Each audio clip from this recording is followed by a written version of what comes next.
a toda a equipe organizadora do convite de estar aqui numa mesa de clínicos, eu, embriologista, falar o que nós temos de rotina no laboratório, que é selecionar o gameta masculino, que nós temos milhões de células dentro do laboratório, uma célula fácil de se trabalhar, de se obter. E será que essas metodologias que nós temos hoje disponíveis no laboratório, para se trabalhar no laboratório de seleção dos espermatozoides, estaria então ajudando as nossas pacientes a melhorar os resultados e elas obterem uma criança saudável? Vou me ater mais em falar na parte de IMSE, que é o que nós temos mais experiência, e um pouco sobre as outras técnicas.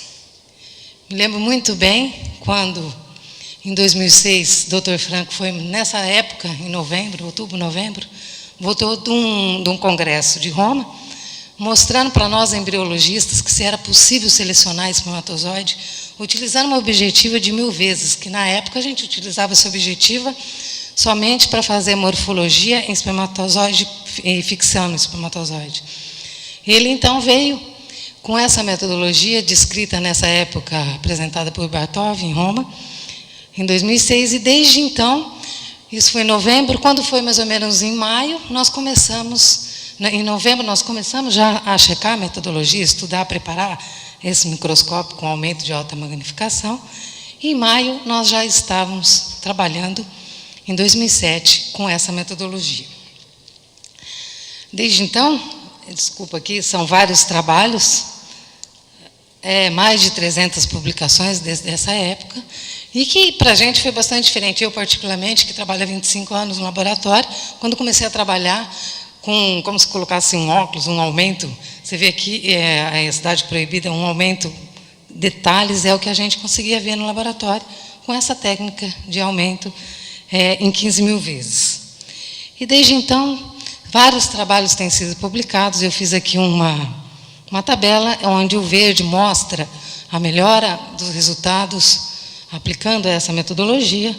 Então, no início, se mostrou bastante melhora de taxas de implantação, gravidez e diminuição de aborto quando nós selecionávamos espermatozoides em alta magnificação. Novamente, nos últimos 5 anos, aí nós fizemos nosso primeiro trabalho, que é Mauri, que está aqui logo no primeiro, e nós, como nós transferimos no terceiro dia, avaliamos a morfologia do terceiro dia, não vemos diferença quando nós selecionamos espermatozoides que tinham largos vacúolos ou não. Mas os resultados continuaram mostrando aumento, melhora na implantação, gravidez, diminuição de aborto, e alguns trabalhos mostrando o contrário. Mais recentemente, trabalhos como, por exemplo, de março de 2013, randomizados, avaliando uma população geral, não mostrou resultados significativos na taxa de implantação, gravidez, e sem estudos em relação ao aborto. Mas isso em 2014 continua se mostrando na literatura, trabalhos publicados, e agora mais com a intenção de ver pacientes específicos, populações diferentes, como, por exemplo, oligospermia severa e teratosospermia. Aqui eu coloquei um slide só para mostrar do Chain PubMed, o que nós temos na literatura em 2014, eu achei vários trabalhos e continuo ainda com algumas contradições em relação aos resultados clínicos, que é a discussão da mesa. E como bem mostrado na primeira mesa redonda dessa sala, o que nós aplicamos no laboratório são o que nós vemos de resultados de medicina baseada em evidências. E nada mais para ver isso como trabalhos randomizados, aqui dando preferência, e preferente às meta-análises, que o Dr. Franco falou muito bem, como avaliá-las. E a meta-análise que nós temos foi a primeira do Dr. Edson, em 2010, em que mostra 3 trabalhos, mostrando, então, um aumento no número de sacos gestacionais na implantação, quando utilizamos a seleção de espermatozoides, quando injetamos espermatozoides selecionados no aumento de 15.000 vezes de alta magnificação, melhora nas taxas de gravidez em implantação. Essa é uma primeira meta-análise de 2010, e eu procurei outras meta-análises, foi publicada o ano passado, também do grupo brasileiro, o grupo lá de Ribeirão Preto, mostrando, então, um número maior de trabalhos, trabalhos randomizados, e mostra também uma diferença, um aumento nas taxas de gravidez, quando utilizamos o índice comparado com o ICSI. Em relação a pacientes específicos, uma terceira meta-análise apresentada no ano passado no americano, também mostrando que para específicas, pacientes com falhas de implantação, melhora a implantação, gravidez e diminuição de aborto, e também uma melhora na taxa de gravidez nos fatores masculinos, pacientes com fatores masculinos. Mas nós, na nossa clínica, desde quando nós começamos a trabalhar, nos preocupamos não só apenas com a gravidez, mas o que nós estávamos vendo, que na época foi bastante diferente para nós trabalhar com um aumento e ver vacúolos, coisas que na morfologia de 400 vezes a gente não consegue avaliar com tanta precisão. Então, foi aí, em 2008, um ano depois que nós estávamos trabalhando, que nós começamos a fazer trabalhos, selecionar esses espermatozoides que tinham vacúolos e comparar com aqueles que não tinham. E é um trabalho que bastante citado na literatura, com mais de 80 citações, mostrando, então, o trabalho do nosso grupo, que aqueles espermatozoides com largo vacúolos são espermatozoides que têm 2 vezes mais chance de ter DNA fragmentação. Depois desse trabalho, que nós publicamos em 2008, outros trabalhos foram aparecendo na literatura. Você veja os 3 primeiros com resultados, então, significativos de que largos vacúolos faz com que o espermatozoide tenha maior chance de ter DNA fragmentação, e depois alguns trabalhos mostrando esses resultados ao contrário, ou seja, não demonstrando diferença dos largos vacúolos comparado com aqueles que não têm vacúolo. Mas não só avaliamos a DNA fragmentação, mas também a parte da cromatina, como era o empacotamento desses espermatozoides, que agora a gente consegue ver largos vacúolos. E nós vimos que o empacotamento desses espermatozoides que têm largos vacúolos tem uma maior anomalia desse empacotamento da cromatina. E essa anomalia, então, poderia estar ligada, consequentemente, com os resultados de reprodução assistida, os resultados de gravidez e, talvez, os resultados com a parte genética. Aqui, novamente, avaliando, um trabalho só, novamente, em 2014, mostrando, então, que largos vacúolos têm uma maior concentração, uma maior concentração de problemas na cromatina. Também trabalhos estudando o que são vacúolos, começam, então, as dúvidas, mostrando que vacúolos talvez sejam umas cavidades, em que essas cavidades poderiam, então, afetar essa compactação da cromatina. Apresentamos agora, recentemente, no Congresso americano, na semana passada, um trabalho em que nós avaliamos as anormalidades cromossômicas desses espermatozoides que têm vacúolos, comparando com aqueles que não têm, por ficha, avaliando os cromossomos 18X e Y, uma população de sêmen normal, e avaliamos, então, uma maior concentração, uma maior probabilidade de ter espermatozoides X, quando selecionamos os espermatozoides sem vacúolos. E o que eu mais queria mostrar aqui é em relação à neuploidia, esses espermatozoides com vacúolos, mostrando novamente um aumento da neuploidia. Confirmando, talvez, essa teoria de que, no caso que já está confirmado na literatura, todos os trabalhos demonstram que existe uma piora no empacotamento da cromatina, esses espermatozoides que têm vacúolo.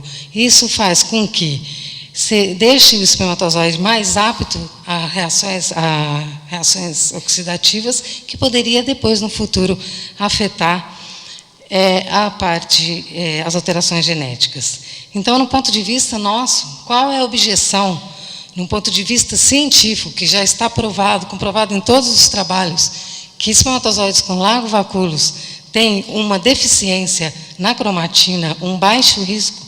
Por que não selecionar esses espermatozoides que têm menor risco de ter uma falha na condensação da cromatina? Nós sabemos que a falha da condensação da cromatina poderia levar a alterações epigenéticas, e agora, atualmente, nesse ano, aparece na literatura o primeiro trabalho mostrando as diferenças em relação aos nascidos, que é o que nós importamos na clínica, não em relação a só a gravidez, mas ao produto de uma criança saudável. E nós vimos, então, um aumento de uma significante diferença quando nós usamos ICS e IMES nas malformações. Dessa forma, concluímos que a seleção de espermatozoide no aumento em alta magnificação faz com que nós selecionamos um espermatozoide com maior capacidade de ter uma cromatina intacta e, consequentemente, uma menor chance de ter DNA fragmentação. E, com isso, diminuindo o risco de malformações congênitas. Rapidamente vou falar sobre as outras técnicas.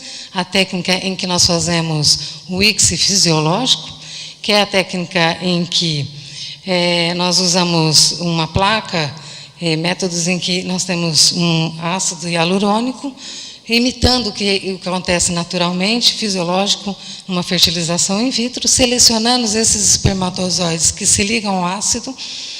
E um pouco, tem alguma experiência nós temos, mas eu procurei uma meta-análise para ver o que nós temos de resultado. Não tem meta-análise, mas tem revisões, e nessas revisões mostram que, utilizando essa técnica de selecionar aqueles espermatozoides que se ligam ao ácido e que, teoricamente, seriam espermatozoides maduros, eles teriam melhor taxa de gravidez, as pacientes com melhor taxa de gravidez, em alguns trabalhos, e outros demonstrando uma contradição na literatura, não tendo ainda uma meta-análise para se avaliar com melhor força na medicina baseada em evidência.